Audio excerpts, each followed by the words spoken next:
Leon asked me to talk about time. Leon is off on alone time, so he'll miss this. The thing that really interests me or draws me back to the psychedelic experience again and again is the notion that there's something that you can learn that would somehow be have an impact on society at large.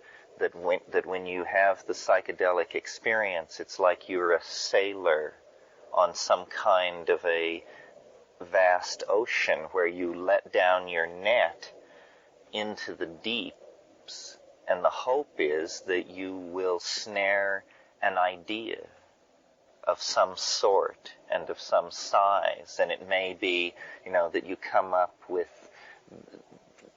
the equivalent of tuna, which is many small ideas, and perhaps you bring up your nets and see that they have just been shredded by something so large that you scarcely care to imagine it. But the hope is to land an idea of intermediate size that you can then fully explore and understand.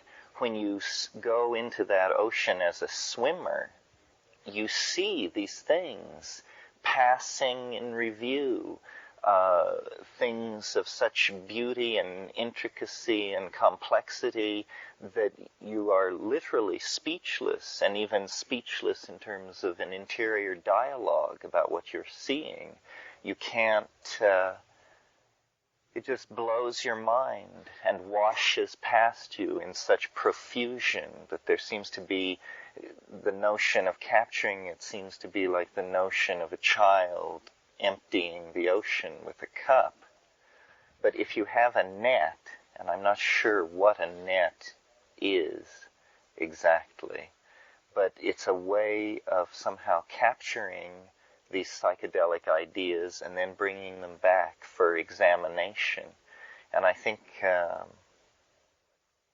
part of it rests on a technique of cyclical recitation to yourself of what you've seen, so that you carry a vision to a level of reflection in memory as you pull away from it.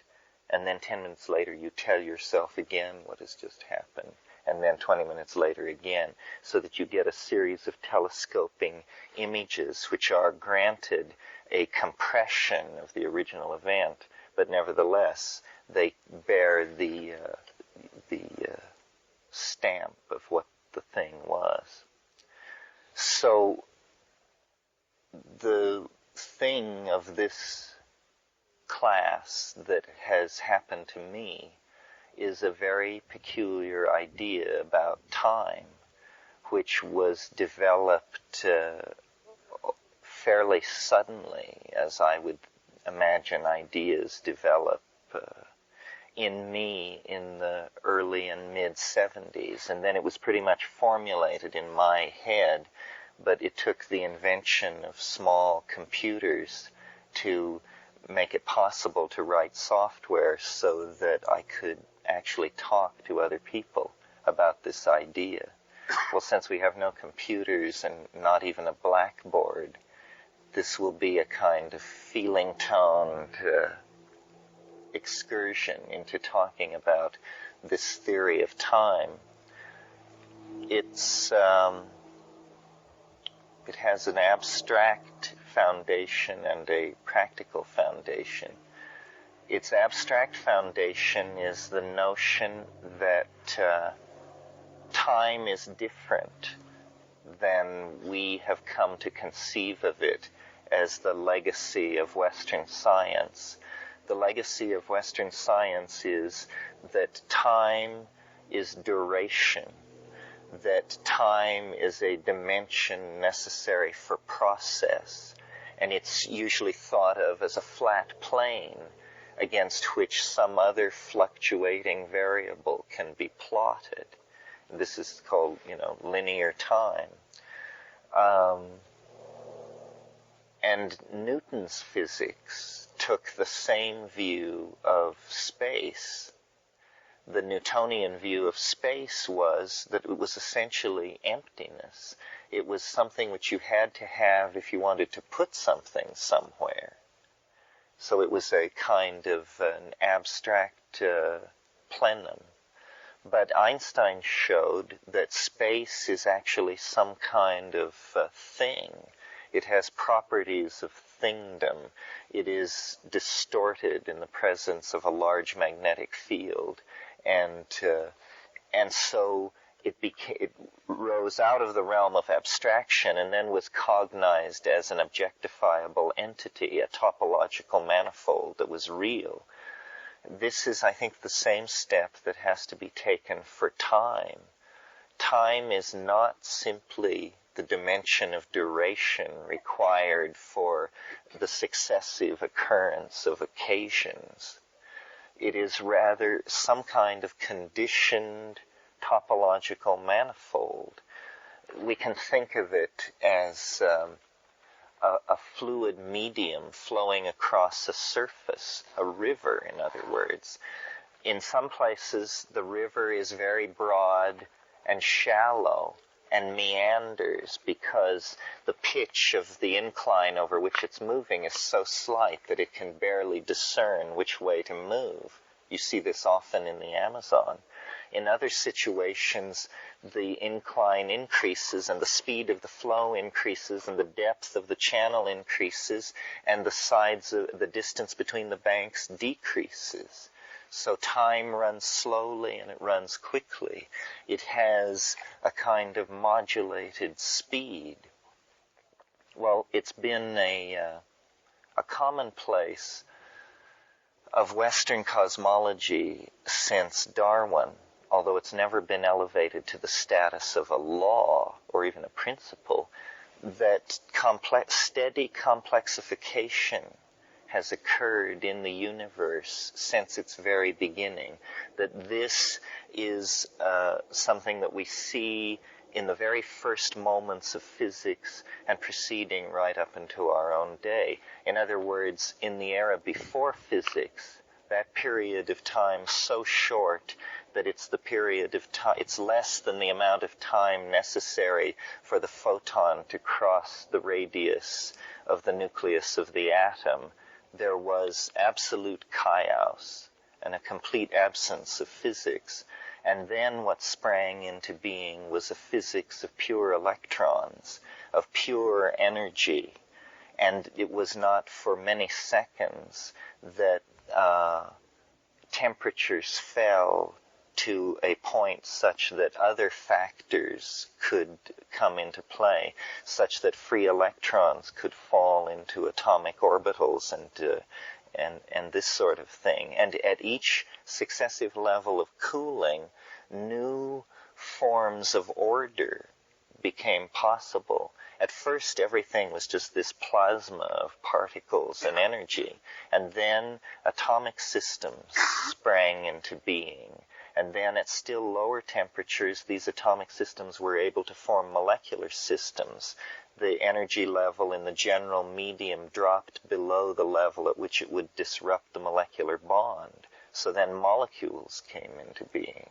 And then at that point there was the aggregation of stars and the cooking out of the heavier elements through the process of cooking hydrogen, so that iron and carbon and these things then arose. And by this time the universe is much cooler than it was at the beginning. And then finally you get temperature regimes and environmental situations where very large colloidal molecular species can come into being, large polymerized molecules, and this sets the stage for DNA, which once it emerges.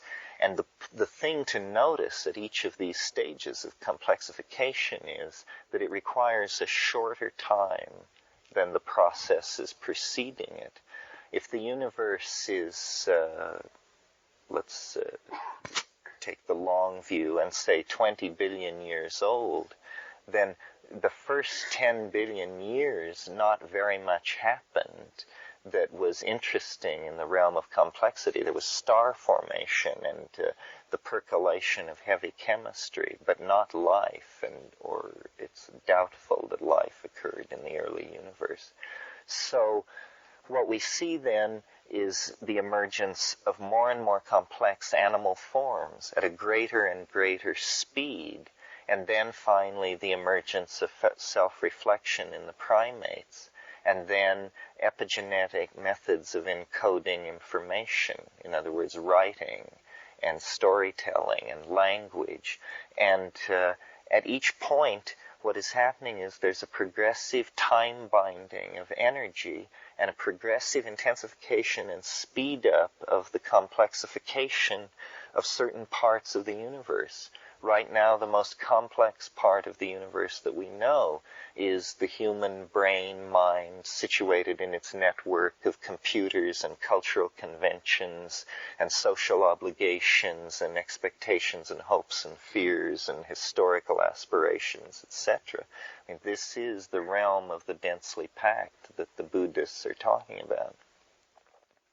So it seems to me that this should be seen as the operation of a general law, and we are not outside of this. We are in fact the cutting edge of it. Somehow, of all the animal species on the earth, the human beings are carriers of this temporal speeding up process, which is now engulfing the entire planet.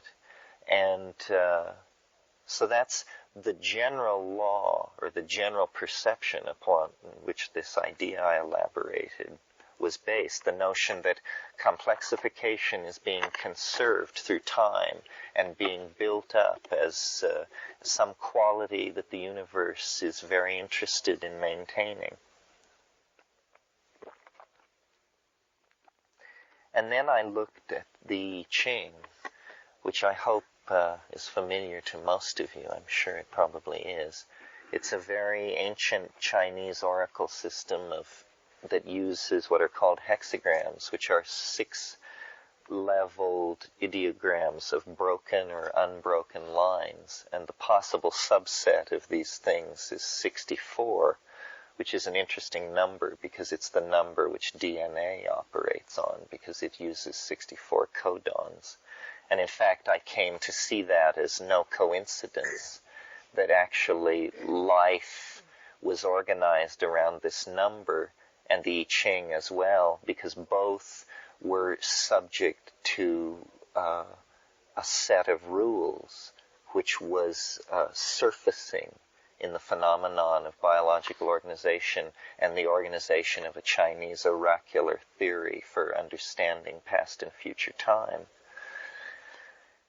And I looked at what is called the sequence, which is the way in which you move from one hexagram to the next, and I sought order there, and found order that I think had been lost since pre-Han, perhaps pre-Zhou time.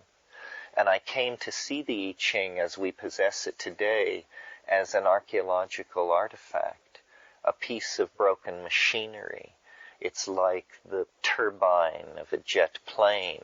You puzzle over it and you see that it could be used for something, and you do use it for things, and it's very effective, but it's really a piece of broken machinery from a very ancient technology which ceased to exist before the rise of the Han Dynasty. And what it was it was like a Taoist technology of understanding time, that by the practice of certain techniques whose historical echoes I think you get in the stilling of the heart techniques of Vajrayana Buddhism, these people were able to see into the quantum mechanical foundations of thought and consciousness, and they noticed there a flux which they called the Tao. And it was a thing which came and went. The Tao Te Ching says the way that can be told of is not an unvarying way. And they stilled their body functions and they looked inward with a cataloging, analytical mentality. And they noticed that while this flux was variable, it seemed to be not infinite in its contributing factors, but that in fact it seemed to have a pattern. And they discerned the pattern as revolving around the number 64. In other words, they discerned through this process of meditation temporal elements that had a kind of ontological validity that the material elements of the periodic table have for matter. That there is not one kind of time or two kinds of time, but actually 64 facets of the possible temporal jewel. And they saw that any moment in time was the combination and the overlay of this wave system, which they called Tao, and it was a harmonic wave system. It had periods of self-expression which were very short in duration, on the order of seconds or hours or microseconds. It had levels of expression which were cognizable in the human world as years and decades and centuries. And it had vast resonant periods which were as large as history and then larger many times, periods of historical or periods of temporal resonance which could only be referenced to the life of the planet. And this is, I think, part of the Chinese notion of the Tao of heaven, earth, and man. These are different speeds at which these temporal waves of conditioning of the world of phenomenal appearance are moving. And if you take an idea like this seriously, even as a personal discipline of thought, to picture it, to visualize it in a Vajrayana spirit, then you see that what's really being offered is a map of time. It's saying that the condition of knowing a fading past and facing an unanticipatable future is not an ontologically given necessity of existence, that it is possible to imagine an existence in which one saw into time the way we as animals see into the space in front of us, so that we are able to run and leap and dance among the rocks. It's because we can see into space. A creature or a culture that could see into time could anticipate where the river of time would flow quickly, where it would broaden out and move slowly with a rich sense of the conservation of accomplishments achieved, where it would cascade and break up its previous patterns and produce great cataracts of novelty. A civilization which knew these things, or a person which knew these things about their own life, would claim a new dimension of existential freedom for being. And, I was having this whispering entity, this daemon, this logos, show me these things. And it was expressed on a very, very practical level. I mapped what is called the first order of difference in the sequence of the I Ching. That means how many lines change as you go from one hexagram to another. And I discovered that it looked like a random wave. It looked like a stochastic slice, except that at the beginning and the end, there were tongue and groove points of fit if you rotated the thing 180 degrees and brought it down against itself, so that the thing achieved closure at the beginning and the end.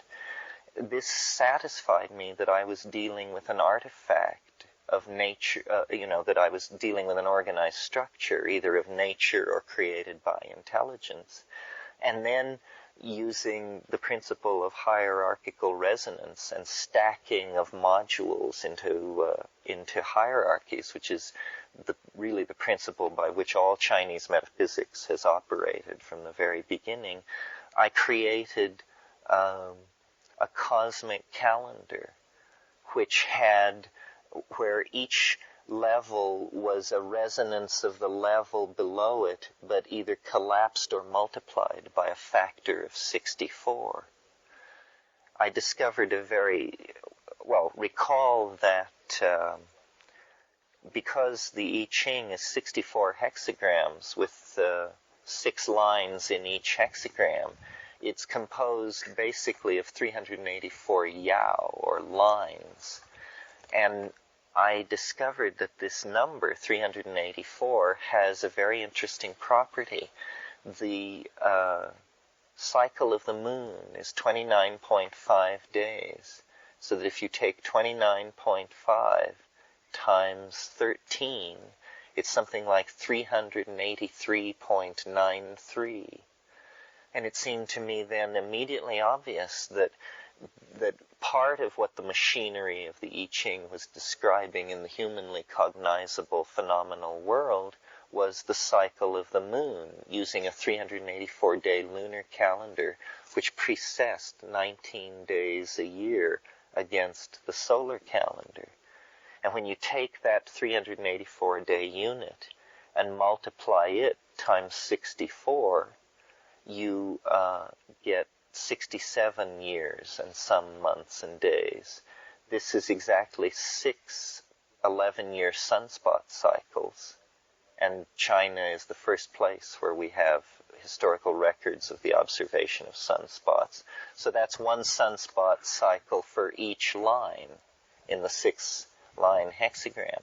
Also, sunspot cycles have a greater peak every third cycle. So that's one large sunspot cycle for each hexagram in that trigram. And I saw then that there were these resonances. When you take that number, 67 years, again times 64, you get 4,306 years. And that works out to, 4,306, 150 years for each zodiacal sign. So it's like each zodiacal sign is slotted to one trigram. And these are all, notice that all these things that this resonance calendar is predicting are things visible to the naked eye. We're talking about movements of constellations, sunspots, and the moon. So I saw then that this was a tremendously powerful natural calendar that was a technology developed by proto-Taoist Central Asian shamanism very, very long ago. But it had this curious property of when the wave was mathematically analyzed by modern mathematical methods, so that we could draw these maps of novelty, we could see then that it showed us the map of the temporal river from earliest beginnings to the collapse of the state vector at some time in the future. And so it was obvious then that if we could lay the map over the portion of reality we had already experienced, we could then propagate the map forward into the future and know and begin to take hold of ourselves in this other temporal dimension. And so it became a question of what is the best fit of this undulating wave of novelty. And I used the word novelty out of Alfred North Whitehead's philosophy, because he had this notion that novelty was the compressing of a force which knits things together. And I liked that. That's what I felt it was, that the Tao is making itself, and that this compression of novelty through the speeding up of time will eventually reach a place where everything is connected to everything else. And this is, the universe's self-birthing of itself. Well, you must be aware of all these very straight studies which say if we keep increasing how fast we go, by the year 2020 we'll go 10 times the speed of light. If we keep increasing how much energy we release, by so-and-so we'll release the energy in the sun. The propagation of all these curves of development become asymptotic, and then nobody knows how to interpret what they mean. They just seem to mean that the whole culture is going to go kazowie, you know. And this is sort of the idea that this theory implies. It implies that far from the universe being a steady-state entity uninfluenced by the existence of the human mind, which is going to go on and exist for billions of years until the stars burn out and the second law of thermodynamics is going to reduce everything to heat death, that's all wrong, 100% wrong.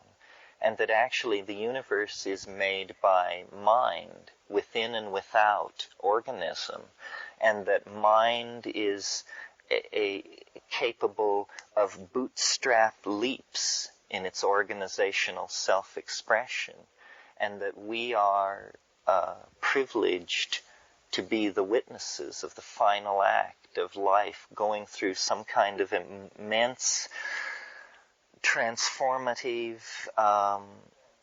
unfolding from itself in a kind of vortex which has been building on this planet for billions of years, but which has been accelerating to, you know, such excruciating intensities over the last 25,000 years that it has called forth self-reflective intelligence from the monkeys and the invention of quantum physics and space flight and shamanism. And it is novelty upon novelty, novelty so intensified that the genetic machinery can no longer carry it, and it bubbles out into the epigenetic, into art and language and poetry and religion and religious mania and romanticism and all of these things.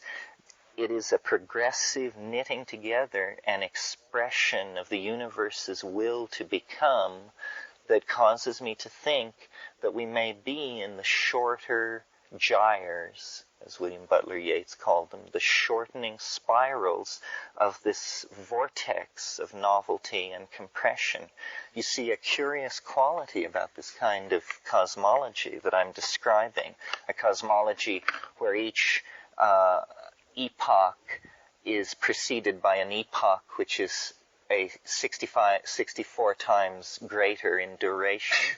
The curious thing about that is that you only need about 20 instances of multiplication before you go from a period of time smaller than the duration of Planck's constant, which is 1.55 times 10 to the minus 23, which is a very short period of time, to then by 20 multiplications of 64, you reach a period of time in excess of the required time for the age of the universe, a period of time on the order of 72 billion years. Well, if each time the spiral goes into a state of collapse at the end of one of its cycles, then in the last 384 days of the existence of a universe like that, it would transit through half of its epochs of transition. Do you see what I mean? It's like a screaming Mimi. It really winds up. And instead of the vision which physics gives us is that the really rapid transitions of phase and state occurred at the beginning of the universe. Whole professional lives are given over to discussing the first 10 picoseconds of the physics of the universe, right? And while I'm saying I don't care about that.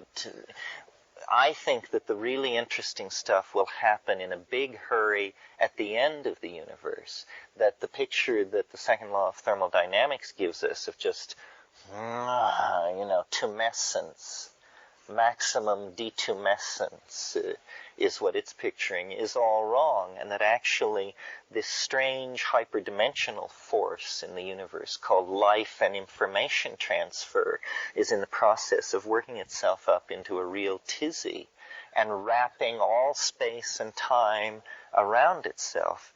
And what was startling, and what made me think that maybe I was losing my marbles, was that when you look at time that way and push these novelty graphs against the historical continuum, I reached the conclusion that we entered the last 67-year period before the collapse of the state vector at 8:30 in the morning on August the 6th, 1945, when the atomic bomb went off over Hiroshima.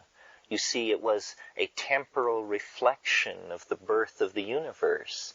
It was actually you could call it an event, which was a reincarnation of the Big Bang, because each cycle begins with a bang.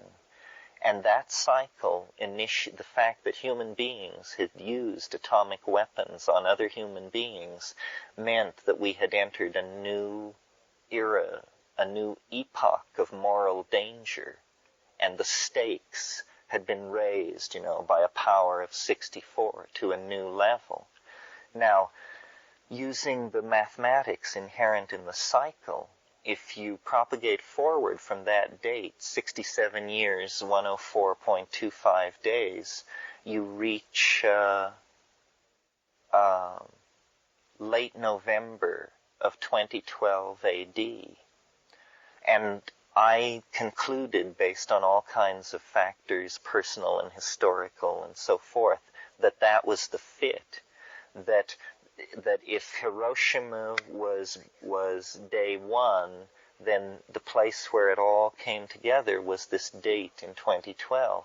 And I worked with that for several years before some kind soul, Henry Munn, I think, pointed out to me that the Mayan calendar, which is a cycle of the long count calendar I'm now talking about, is a cycle of 13 time periods, which are called Baktuns.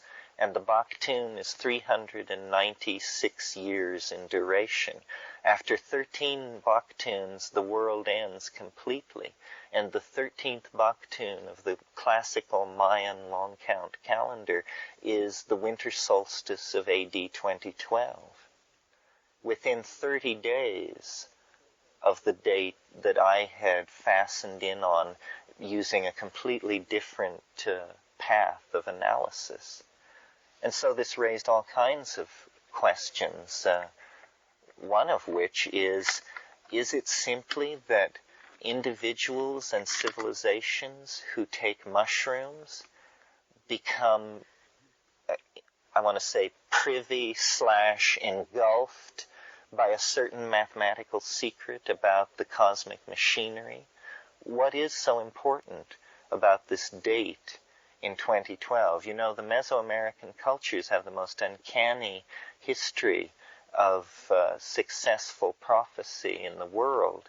I mean, the Aztecs anticipated the coming of the Spanish. The book of Chilambalam gives the day when the Spaniards would weigh anchor off the coast of Mexico. And of course, the fact that it happened exactly as prophesied was a major undoing of that civilization. So I put this out. This was a very confusing experience for me to channel or transmit this idea, because I was interested in the I Ching. I had carried it with me in India. I used to throw it at each full moon, but I was not mathematically inclined. And when reading the philosophy of science, and people like Paul Feyerabend and Imre Lakatos, and reading the history of science, and Thomas Kuhn, and all of those people, trying to understand, well, what is a true idea? What is true and what is false? And when you have an idea which makes claims as sweeping as these, then you want to try to understand just what the limits of knowability are. And I discovered that all you can require of any idea is that it be self-consistent, that it not generate any contradictions within its own set of rules, you see. And that's why astrology is beyond criticism, because astrology is a mathematical theory with an interpretive exegesis attached to it.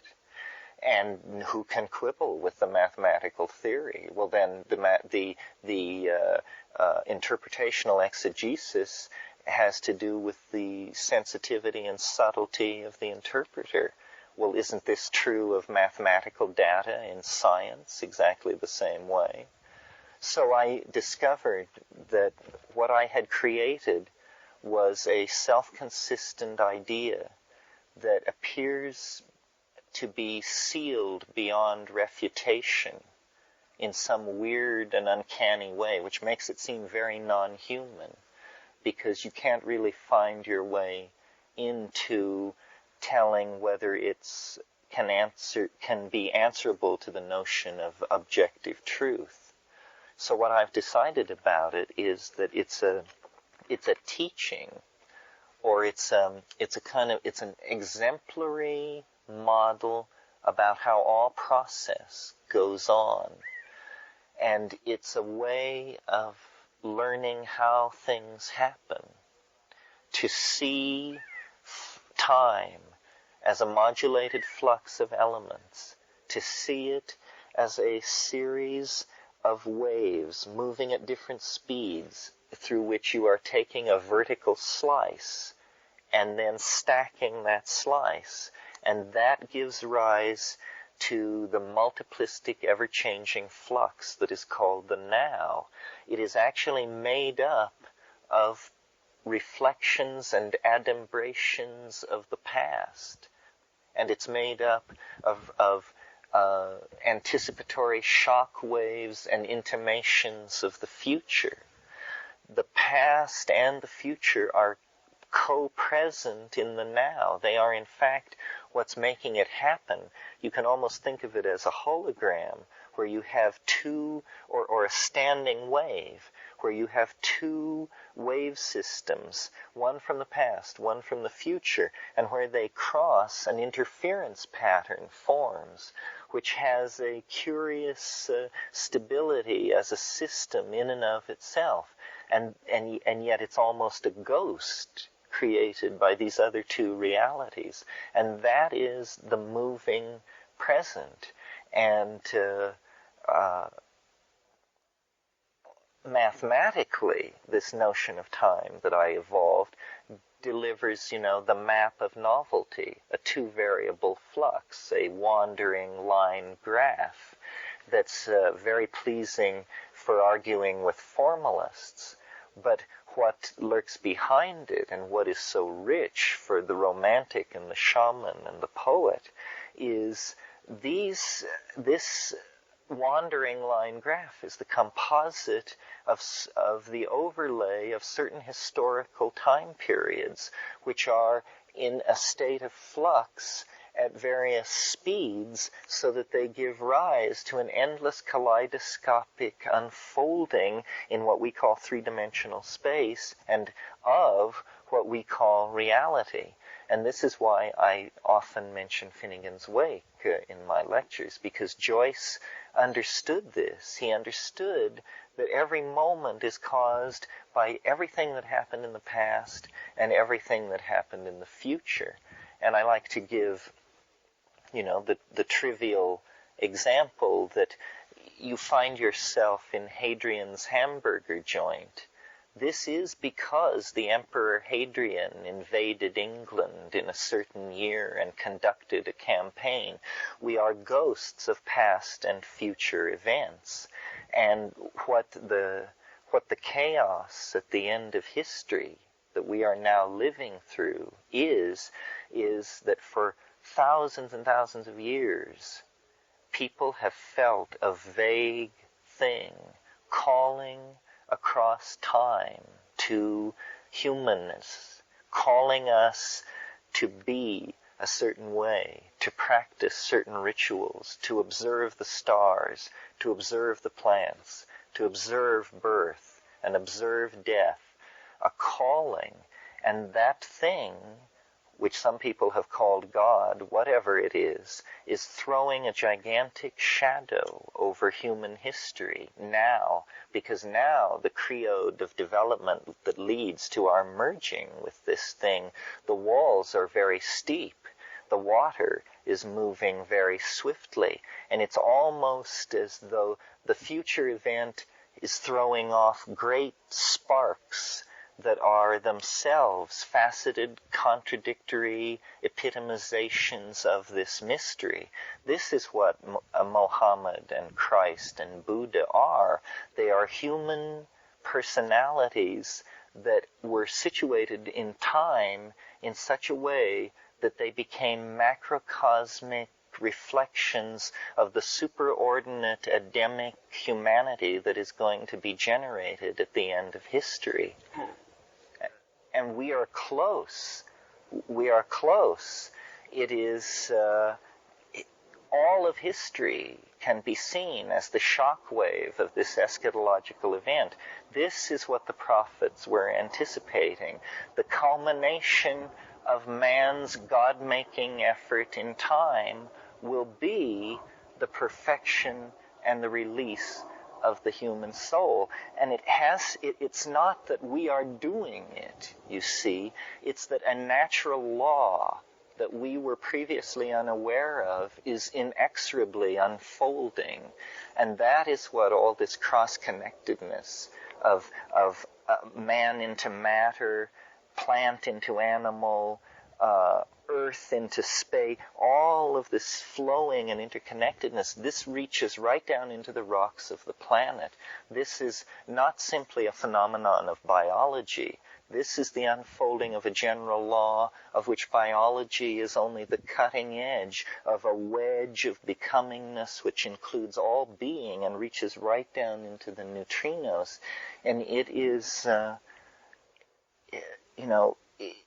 to be a being in time is to share in the immense flood of precognitive anticipation that fills the universe in anticipation of this event. And that's what being is, and that's why it's so rich and so complete within itself, and yet always somehow pointing beyond itself, because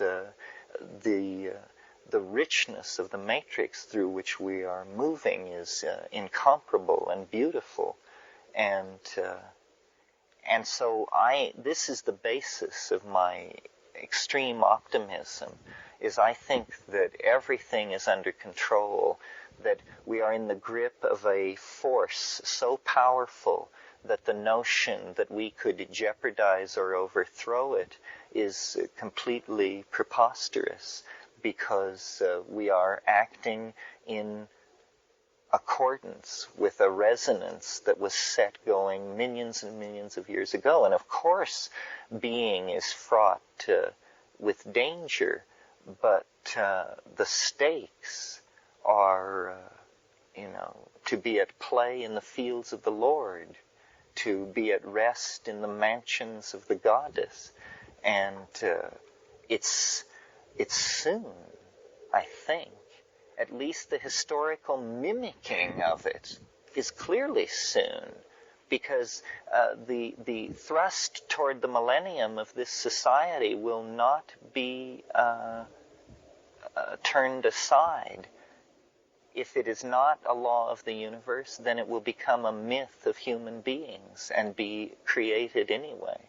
So, since we are human beings, I see us as the central actors in that mandala. I mean, this is the task of the next 100 or 500 years, to realize the alchemical nature of humanity and being, and have everything fused into a supernuminous concrescence that is time. Joyce said, all space in a nutshell. All time bound into a lenticular vehicle, which is both everyone's and mine alone.